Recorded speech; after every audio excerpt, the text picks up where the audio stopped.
Well, this was really cool to learn today. I watched a very short tutorial from the Center for AAC and Autism about lamp words for life. There's a new button action, fairly new. Let me go into edit, and they showed how to create this.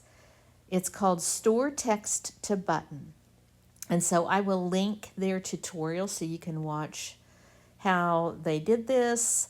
And then I created some blank buttons, and they'll show how to do that. And then watch what happens. So you have your message here, and then if you want to save it, I'm going to tap here first, continue, and then tap where I want that. And I'm envisioning that this could be used for lots of different purposes. It could be used to save something that maybe the child was really excited about and is wanting to share very frequently that day.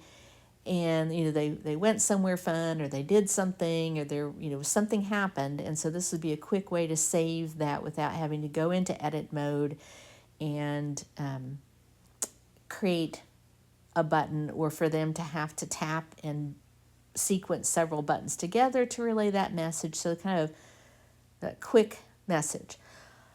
Also, I've had some users who were really into wanting to be involved in personalizing their AAC, and a few were really into dinosaurs and dinosaur emojis, and so I could envision, this would be a cool way for the user to save some things, and then whoever's helping them with editing could see and hear, they want dino emojis added, or they could have more of a discussion about that. So I will link their tutorial, really cool button action that's fairly new in Lamp Words for Life.